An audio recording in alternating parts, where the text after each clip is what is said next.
at the age of 16 from a homeland and forced to cross an unforgiving ocean, being spat upon before finally being sold on the marketplace into a life of hardship, torment, and labor.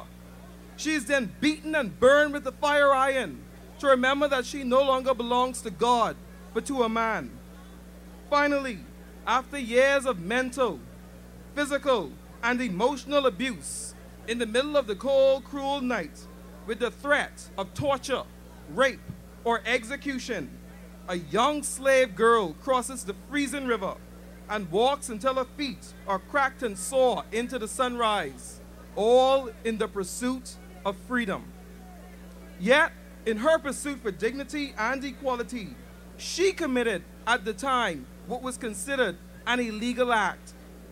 Where would she be today if those who are planning on voting no on January 28 were able to vote for freedom?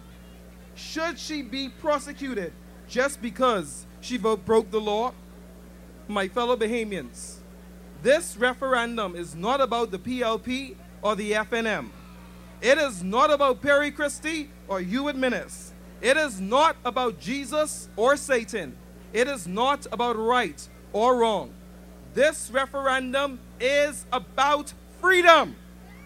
This referendum is about the empowerment of Bahamians. This referendum is about turning the page, starting a new chapter, moving forward and laying the bricks of a firm foundation where every Bahamian is treated and equality is the order of the day, where a poor black boy from the streets of Lewis Yard can start his own technology business and become a success, or where a young woman growing up in the home of a struggling single grandmother can rise up and become a gaming Mongol and benefit in the lands of her forefathers and her foremothers.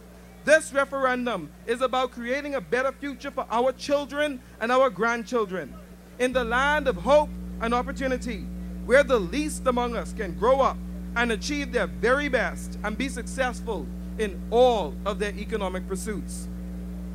Now, there are the naysayers. There are those who will tell you, and they have stooped to all sorts of propaganda. They will call you a sinner. They will tell you Jesus is not pleased.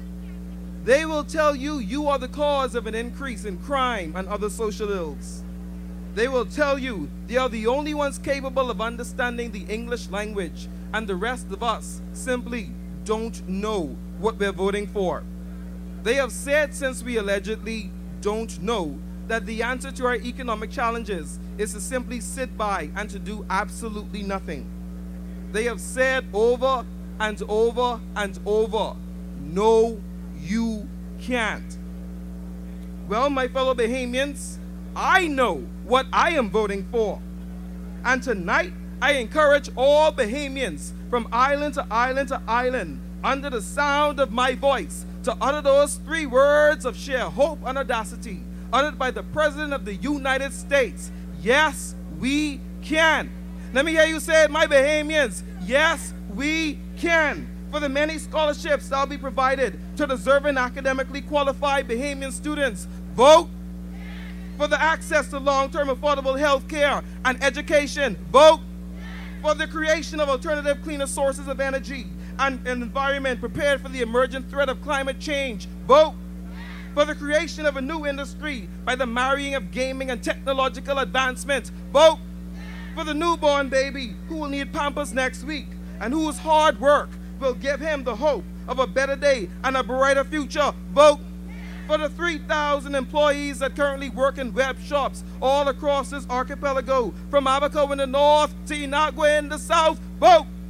For the struggling mother in Nassau who does not know how her children will eat tomorrow night, or that struggling father in Andros who works 2 jobs just to make ends meet. We are voting.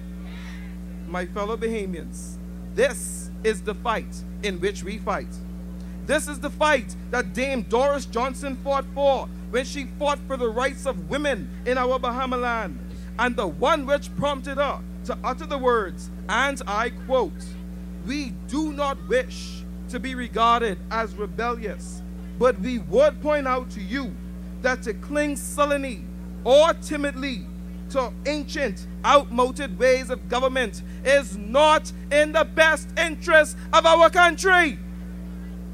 To this end, my Bahamians, I do not know all the answers, and I refuse to stand before you tonight and, unlike the naysayers, pretend like I do. Everyone has had their own experiences with gambling, be it positive or otherwise. That is why January 28th is not a vote to gamble. January 28th is a vote for choice.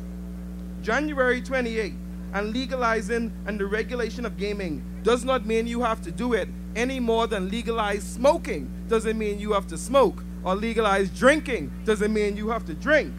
If you don't gamble, that's your choice, but you do not have the right to tell anybody else how they ought to live their lives. To this end, my fellow Bahamians, I have a dream that I will one day live in a nation that allows all Bahamians to pursue, without discrimination, the same economic opportunities afforded to those who come from abroad. I have a dream that I will one day live in a nation where our sons and our daughters will be able to work hard, to innovate, and develop entrepreneurial businesses, and a society that, instead of criminalizing them, rewards their hard work, determination, and the content of their character. I have a dream that I will one day live in a nation that's progressive, forward-thinking, and allows for the creation of technology to be used and owned by Bahamians in a manner that legally allows them to disrupt and innovate, and by their own ingenuity, create a stronger, a more vibrant, robust economy. And so, my fellow Bahamians, if you believe that you can outpace, out-innovate, and replicate tech-savvy startups in Silicon Valley and create a booming, leading technological-based industry right here at home, then I need you to vote. If you believe in the Bahamas, where your son or your daughter can grow up and have limitless possibilities to economic opportunities and social empowerment, then I need you to go to the polls on January 28th and vote.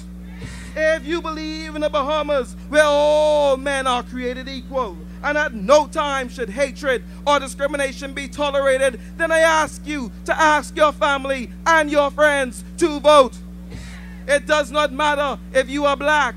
It does not matter if you are white. It does not matter if you are male. It does not matter if you are female. It does not matter if you are rich. It does not matter if you are poor. It doesn't matter if you are straight. It doesn't matter if you are gay. It doesn't matter who you choose to pray to. It doesn't matter how you started out. It doesn't matter if you are an immigrant that came to the Bahamas and ultimately gave your country, your family, a chance at the Bahamian economic opportunities. If you are a strong family man or woman who believes in your God and who loves your country from the island of Grand Bahama, vote yes. If you're a single parent living in Abaco, I ask you to vote yes. If you're an immigrant who became a citizen in New Providence, I ask you to vote yes. If you're a farmer from Exuma, then what are you going to do? If you're a public servant from Eleuthera, what are you going to do? If you're a fisherman from Crooked Island or Acklands, what are you going to do? From Abaco in the north to Inagwe in the south, from the east to the west, we are all Bahamians. We are all one family, and we have the right to pursue our own economic interests in our own country. The road we face may be tough, but our spirit, zeal, and commitment is that much tougher. The challenges we face may be strong, but our courage is that much stronger. The fight we face may be great, but our tenacity is that much greater. With hope in our hearts, determination in our minds, gratitude is our guide, and purpose is our passion, the state of our islands will always be strong, and we can move forward into an economically sound future.